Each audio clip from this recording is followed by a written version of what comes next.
Bonjour à tous et bonjour à tous. Bienvenue dans cette nouvelle édition spéciale consacrée aux clubs et ateliers de l'UNIA. Vous le savez, l'UNIA, ce sont avant tout des conférences, près de 210 conférences qui vous sont proposées au programme sur une cinquantaine de sujets très variés, de manière à vraiment couvrir tous les domaines possibles. Et l'UNIA, ce sont aussi une douzaine de clubs et ateliers qui sont des espaces de débat, d'échange entre adhérents auquel chacun est invité, à participer, voire même à présenter des sujets qui peuvent leur tenir à cœur et qu'ils peuvent ainsi développer, et devenir un peu à leur tour, en quelque sorte, des passeurs de culture. Et aujourd'hui, c'est le club, le Café Philo qui nous intéresse, présenté par, Jean-Michel Galy. Alors, monsieur Galy, de quoi est-ce qu'on va parler pendant ce Café Philo? C'est en 1992 qu'à Paris, au Café des Phares, le philosophe Marc Sauté lança les cafés philo. Depuis, cette formule a fait florès, et l'on peut dire que dans nombre de nos universités, y compris nos universités telles que la nôtre, il y a des cafés philo. Le café philo, c'est une formule simple. C'est la volonté des participants d'associer une pratique de la discussion avec une recherche de la vérité. C'est une méthode, c'est une méthodologie. C'est l'idée selon laquelle seul le consensus fait sens. Il s'agit, durant l'année, d'aborder un certain nombre de sujets. Ça peut être sur la justice, ça peut être sur la beauté, ça peut être sur tel ou tel thème d'actualité, ça peut être sur tout thème, dans la mesure où les participants acceptent de rentrer dans le jeu exactement comme ceux qui pénétreraient dans un cercle vertueux, et dans ce cercle vertueux se mettraient d'accord pour pouvoir avancer. Alors on avance tant qu'on est d'accord. Tant qu'on est d'accord, on reprend les thèmes qui ont été donnés, comme si une définition ou une approche était en phase de réalisation. Et puis il arrive certainement un moment où il y a divergence, où il y en a un qui n'est pas d'accord.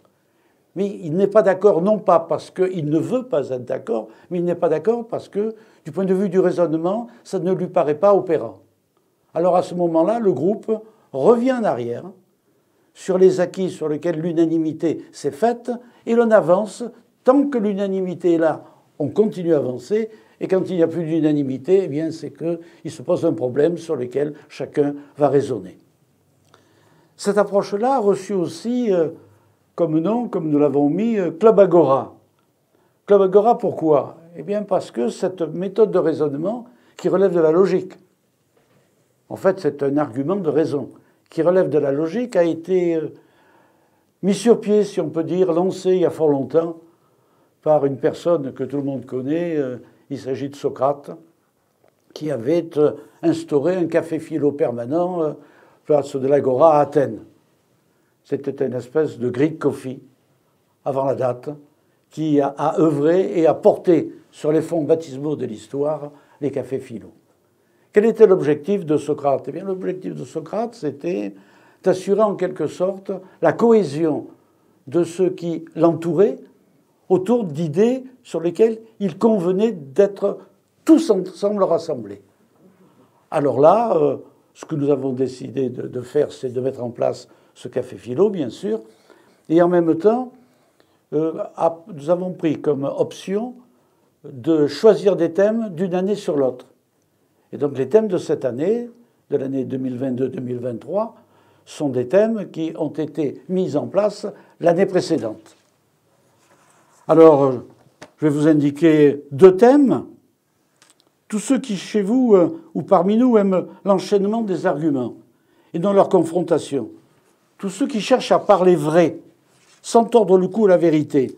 Tous ceux qui ne veulent pas avoir raison à tout prix, mais simplement avancer sur la voie de la raison, rejoignez le Club Agora dès la première séance, qui aura lieu le lundi 17 octobre 2022 sur le thème des illusions de la rêverie, et se terminera le lundi 5 juin 2023 sur la modeste question de savoir si l'on peut penser Dieu.